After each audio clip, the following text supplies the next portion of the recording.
Mike is the senior curator there. He has pretty broad responsibilities, and I think you're going to see the kind of responsibilities he has. But it is my pleasure to introduce Mike Ruggiero from the New York Botanical Garden.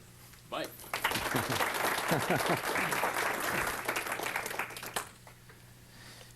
Carl knows me for quite a while. We knew each other before he came to the garden when he was at Westbury, and through friends who taught me were his allies. He'll know that I'll go anywhere to help gardens and go anywhere to see gardens. The fact is, I used to be the world's biggest fisherman. Now my fish are on my shirts. As you get older, you find out it's easier to sneak up on a petunia after light than it is to sneak up on a trout before light. And I have a lot of slides. We're going to start in a few seconds. I have a lot of slides, and I'm pretty long-winded, so whatever time we have, Carl will probably have 8 minutes after I'm finished, because I'm pretty long-winded, because I am so grateful to come down here and talk to people about their own garden. Public gardens in my life. I've worked no place but the New York Botanical Garden. A long time ago, I decided, when I was 14, that I would never do this for a living. I stacked manure for the whole first summer. In fact, as my mom, we lived in an apartment building where at least, which don't really have down here too much, at least 200 families. I had to undress in the hallway, which was kind of embarrassing for a 14-year-old boy from New York City, but that's the only way to get back into the house. Okay, if we could just turn the slide projector on and the lights off. As I said a few years ago, and we'll have to turn the projector on. I don't think I can from here. Or maybe I can if I walk up there. It's just an on switch.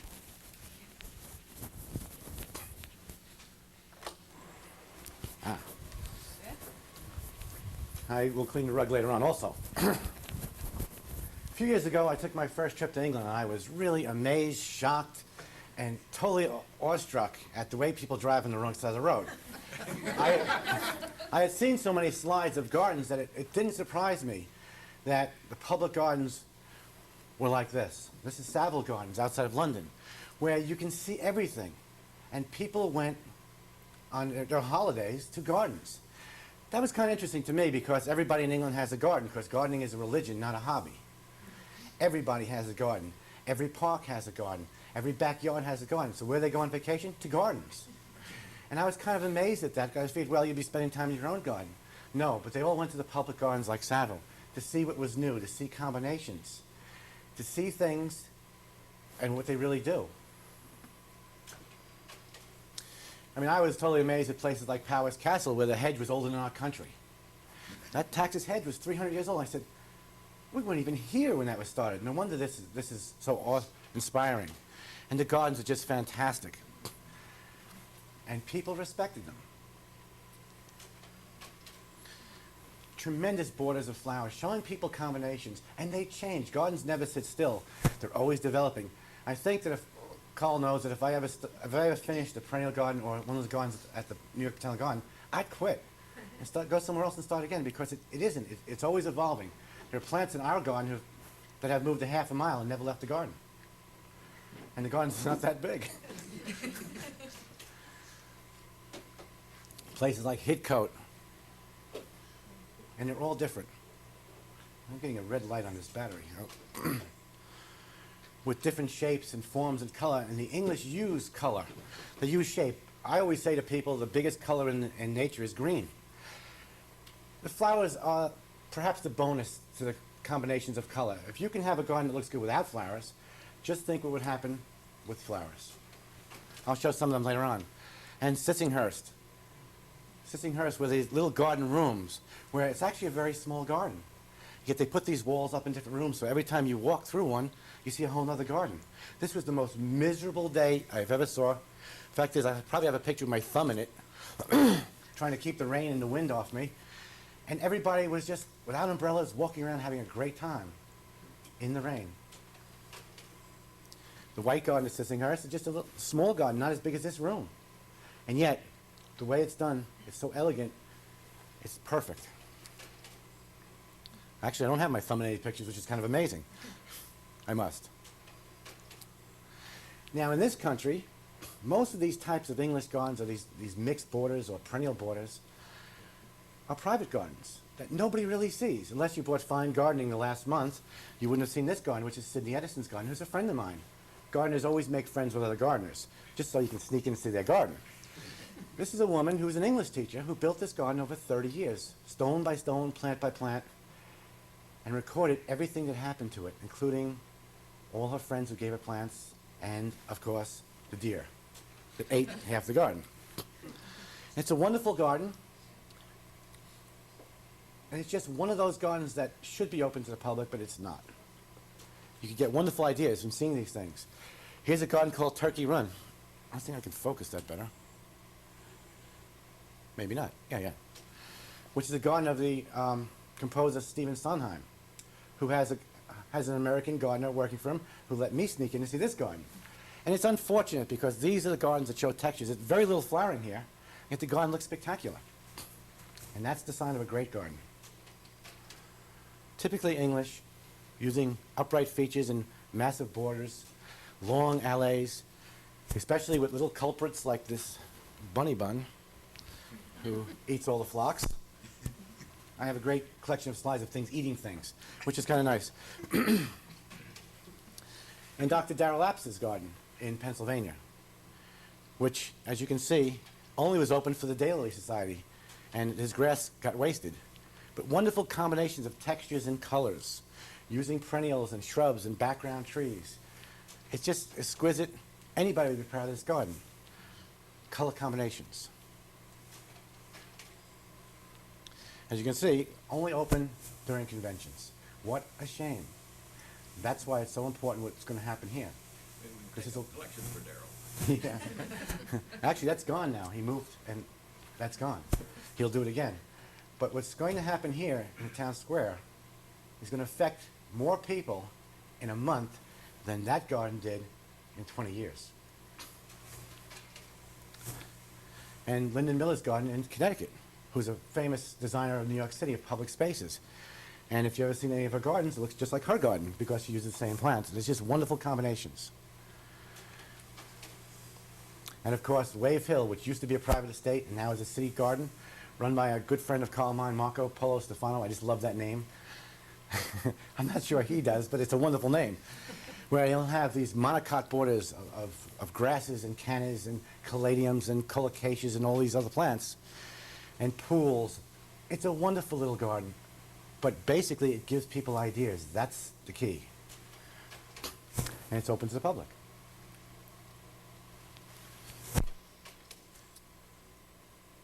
These are all Wave Hill. There are other public gardens, such as the Cary Arboretum, which is now the Institute of Ecosystem Studies, which has these long borders of mixed perennials. And use this garden not only as a pretty garden, but as a deer research garden, because that is the biggest deer trail in the lower New York State. And we all know that deer like hostas and slugs like ferns, so this is a testing ground of what can be done about it, what repellents can be done. And it's a wonderful garden, and it's open to the public, and the results will be published. And then there's different types of gardens, and Carl will recognize a lot of these pictures. Gardens are made up of smaller sections of a garden. At the New York Botanical Garden, we have a whole bunch of different garden settings, but we call it the New York Botanical Garden, not gardens. And in them, we try to have these theme gardens to give people ideas. Most of these gardens would be too big for any one person, but they're not bad for small sections of it. Steal an idea from here and there. This is a cutting garden where plants are used that can be used for cut flowers. And this is one of my favorites. This is what we call our country garden now. Let's face it, New York City, that's not country. This is country. But these are plants that are native and introduced that have naturalized well without being invasive totally. And cultivars of those plants so that people can have low maintenance and yet beautiful plants, including trees and shrubs. The Rudbeckias, the Occidental tree are all American plants. And they're wonderful and takes low maintenance, which is key. Another run at it. And butterfly gardens and hummingbird gardens. Using the right plants, just in small areas, you can attract wildlife, the right kind. You can attract deer if you just plant a yew hedge, and they'll eat it, but this is a better way of attracting butterflies and hummingbirds. And bees. If you have honeybees, it's wonderful, too. And herb gardens. And I was so happy to see a section of the square garden as an herb garden. because herbs are excellent, both culinary-wise and just fragrance and color-wise. Herb gardens have wonderful combinations of colors that look good even without flowers. Most herb flowers are ugly or small, but the foliage contrasts are wonderful. Well, this is looking back into our perennial area. A few years ago, we decided to redo the herb garden, and we did something that never had been done before. We knocked the wall out and made a path from the perennial garden to the herb garden to reinforce that theme that it's a garden, not a bunch of little gardens. So now it's more user-friendly. You don't have to walk about 100 yards, go make a right, make another right, walk down and walk in the herb garden, and not be able to get out of it. So it's much better. People are what this garden is made for now, not just for the plants. And it has, over the years, it has evolved. This is years ago, where we used to use Teucrium as our nut.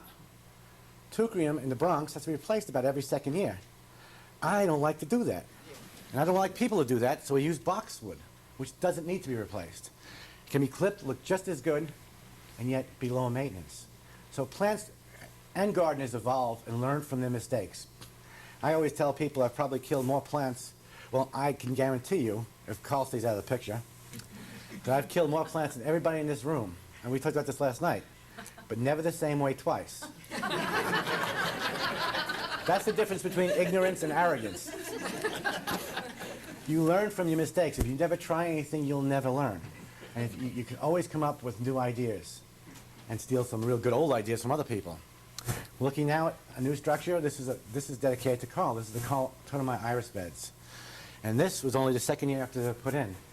And Carl came back, and they'll be bigger and better as things get on. We've learned to show variety. To show variety is the spice of life. We all dress differently. We all drive different cars. We talked again about this last night. Can you imagine if there's only one kind of sneakers? I mean, there's 8 billion kinds of sneakers, and everybody has to have something different. Why not give people choices like that in plants? There are so many different things.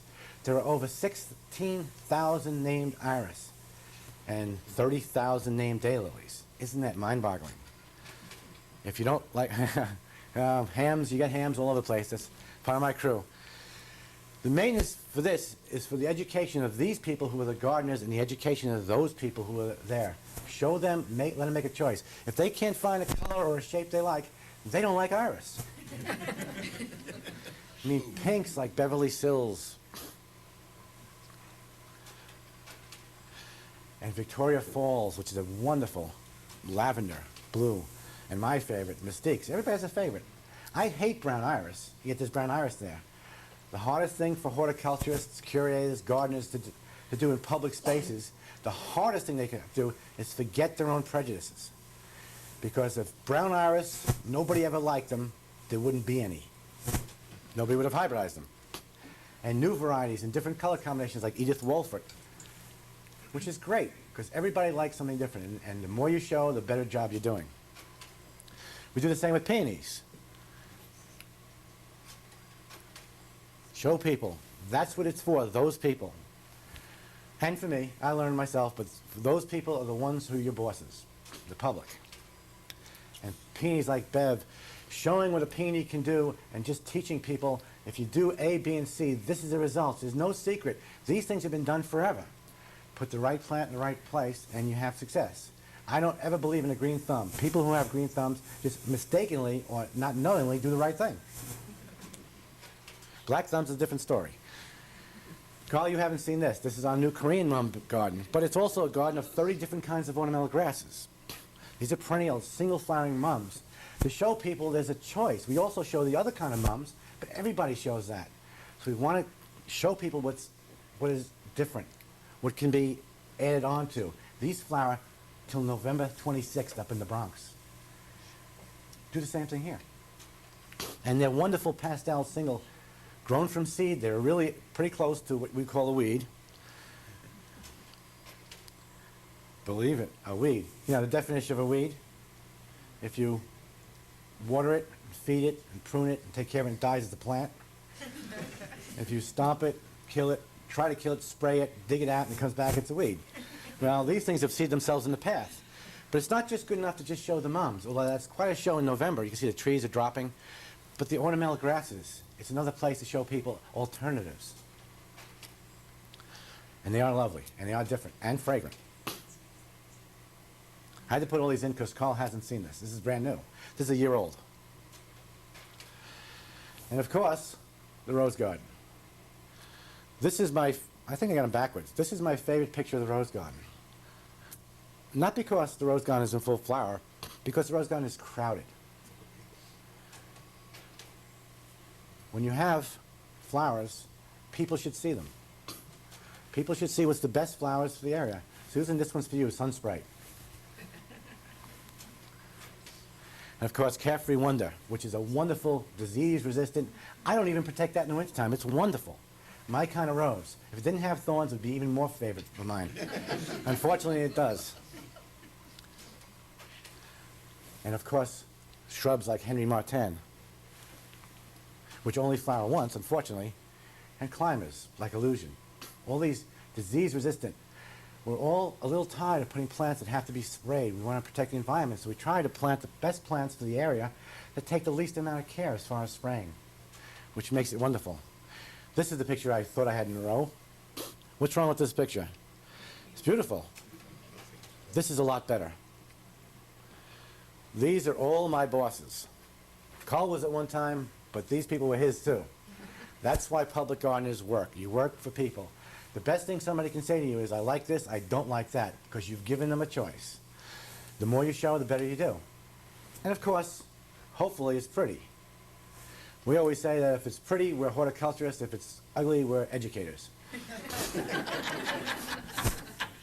Some of the things we've done in the past, and these are all while Carl has been there, is come up with, we still don't know who really idea this was.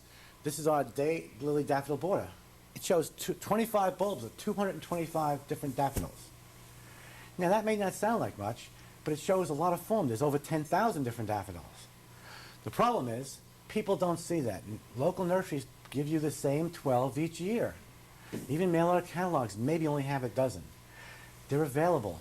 Show people what's available and let them make the choice. We also interplant them with daylilies, so you get 2 seasons from the same bed. It's a wonderful idea. Here it is in April. We also evaluate these. If a plant that has 25 bulbs has 200 flowers, we tell people that's the one you want to buy if you want them to increase. We call that naturalizing. If you have 25 bulbs and it stays 25 bulbs 10 years, then it's just perennialized. It just stayed where it was. If it has 25 bulbs and 10 years later it has 2, then you get rid of it. That's true. It's doing it on its own. Things like Unsurpassable, which is sold as King Alfred is sold as, are not what people want anymore. This is what they want. They want Lunacy or Georgia Moon, which has more pastel. It's easy to put in the garden. It doesn't hit you so hard. This was voted the most popular. We ask people what they think in ballots, and this is what the most popular one was. But there's other ones. There's pink daffodils. How many people own any pink daffodils? They're wonderful. Here's Romance. What a great plant because it's extremely fragrant, and you can pick some and bring them in the house. It's great. Romance, I love the name.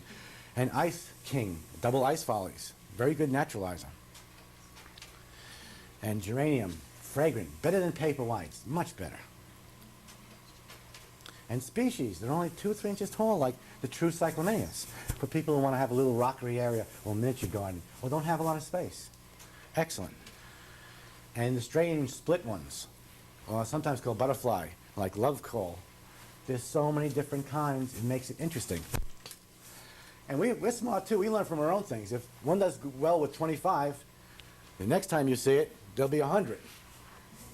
Naturalized in this valley and labeled. Labeling is important for public gardens because people, if they can't get it, if they don't know what it is. How can you duplicate it in your own garden if you don't know what it is in the first place? Here we are again. Daylilies in the spring, daffodils, and here is July. I was fooling around telling people that the daylilies are done by color. We graduate colors, while the daffodils are done scientifically, alphabetical order. Because we had no idea what they're going to look like. It worked out great. The same location, 2 months, plus all those people who hate daffodil foliage, the daylily foliage will just cover it right up. You don't have to remove it. You don't have to do a thing. It's perfect. It's just ideas you give people to try. Now, we show a whole bunch of daylilies. Since the Botanical Garden is the home of the modern daylily from Dr. Stout, we show a typical roadside sterile fulva. and some of the other species that he has, which are very old and not so common anymore, but wonderful plants with lots of flowers, which take a lot more abuse, because you can see them growing on roadsides. And from that, you see cultivars like Aladdin, which is still old, but have wonderful amount of flowers.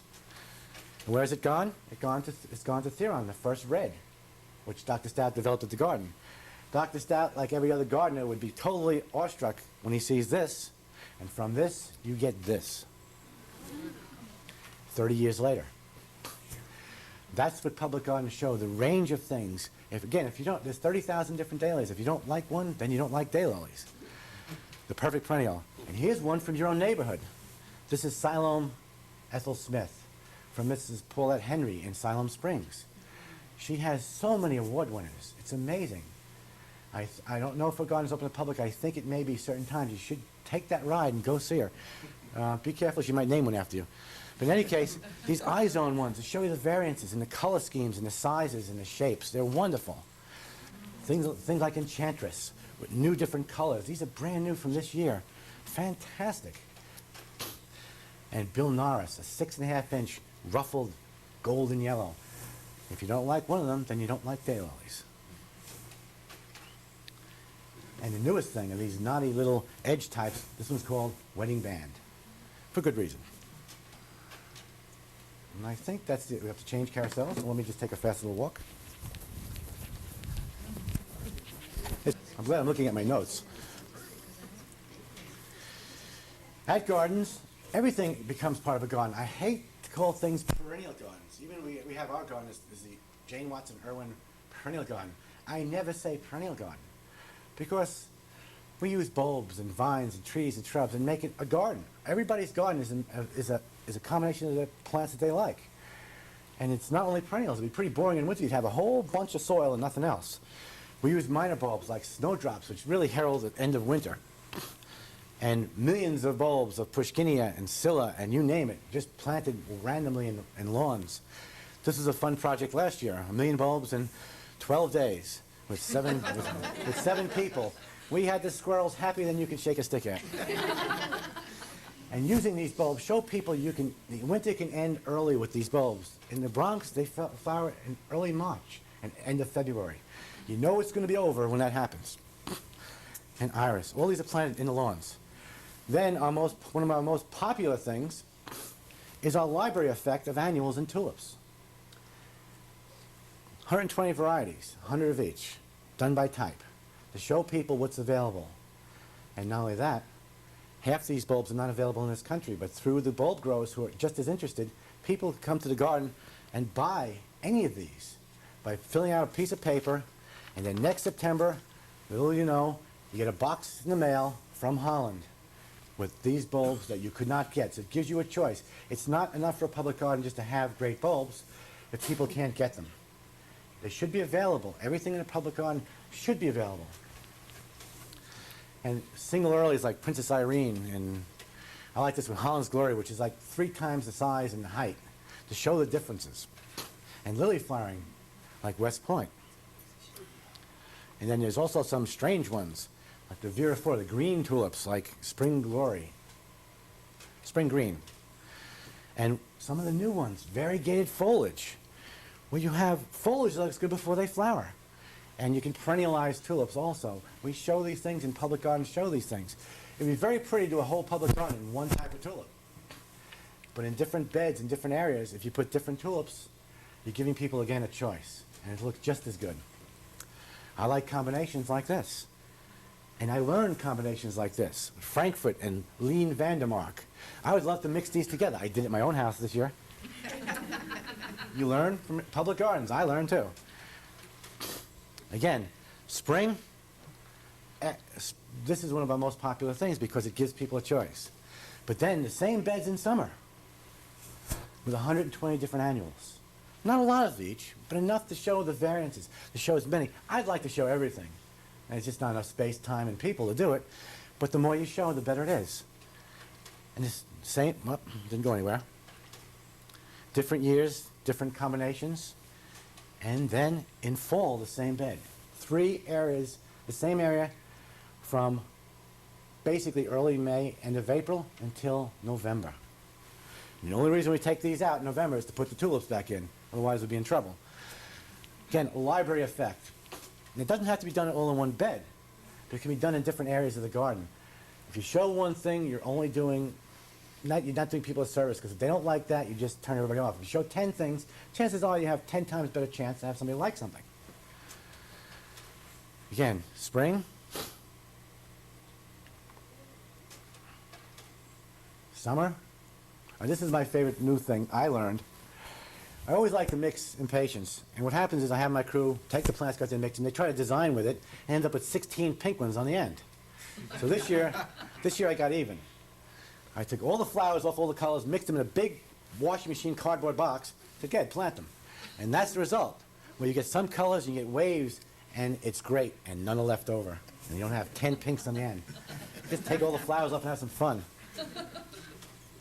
Again, the same area in fall, using house plants like phormium, hedges, everything background, and showing as many different colors as possible, both in cabbage and mums. Plus introduce new annuals.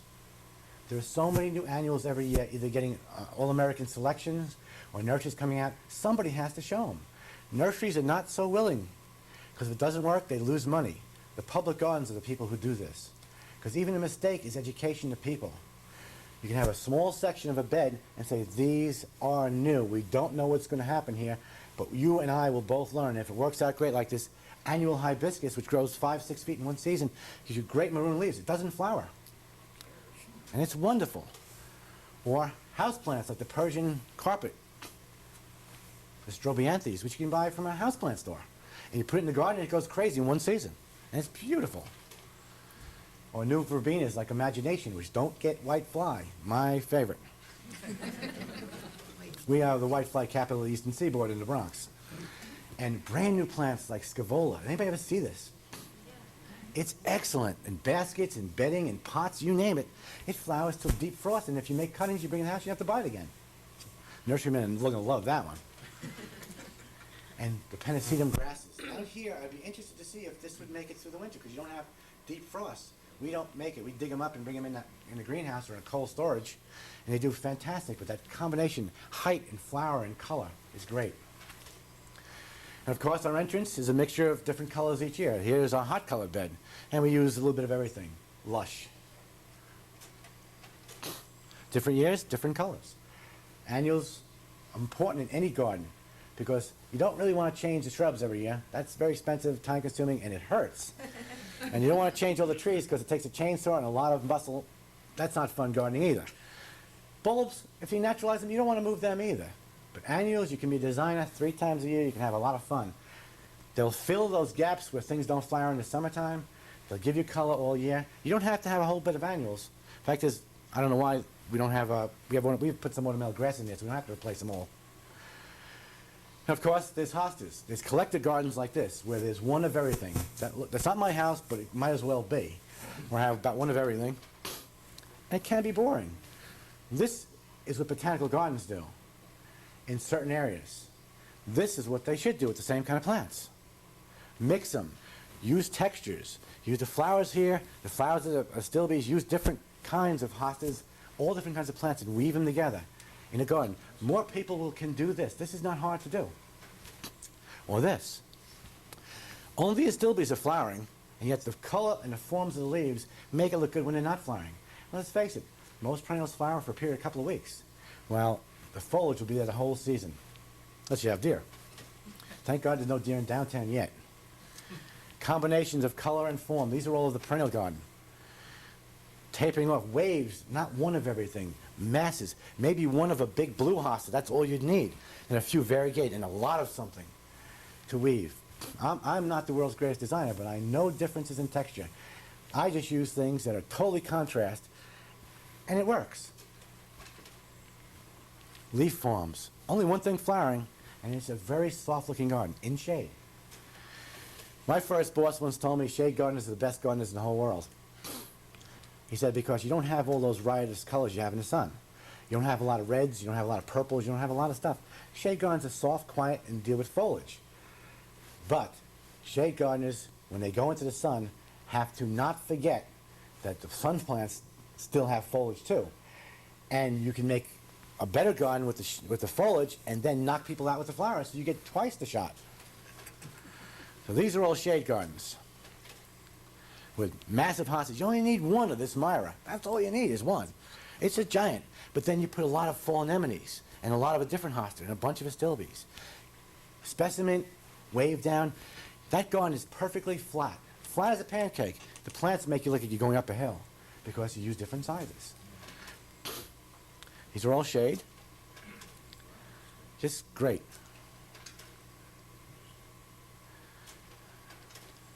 And then you get to sun. Features an important tree. That's a big shrub, actually.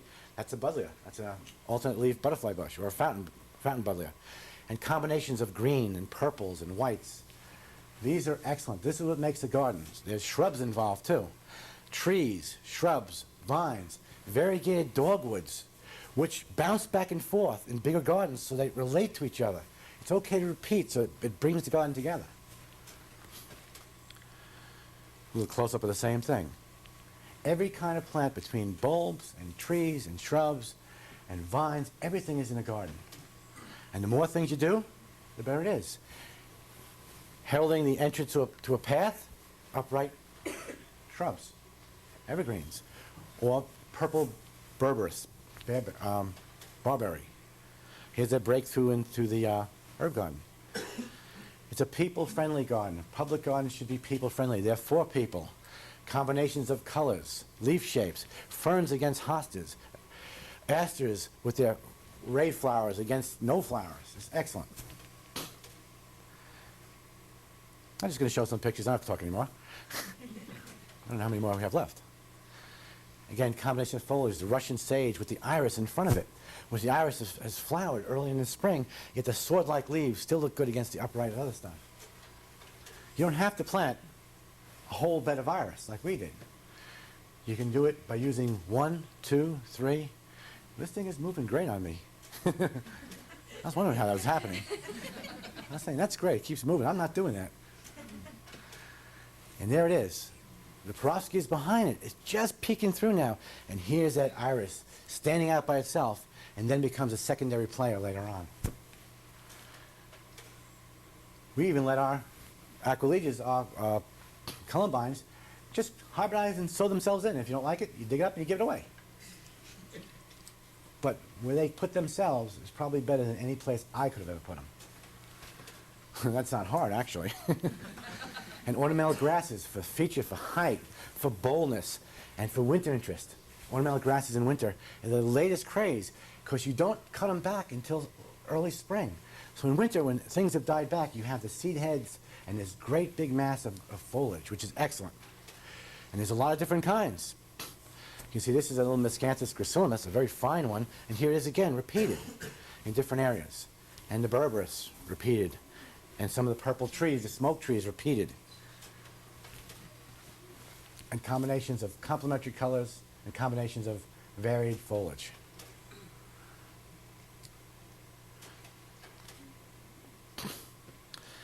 Anything goes. The more you show, the more plants you use, the more combinations you have to work with. Great thing about perennials, you put them in the spring, you're not crazy. You say, boy, that verbena, whatever it is, Liripe, whatever. Veronica, I knew it was a V. Thanks, Carl. The Veronica would look better next to that plant. So come the fall, you move it. And you can move the plants around in the garden without ever leaving the garden. Gardens grow, adapt, and they're never finished. Maintenance is so important.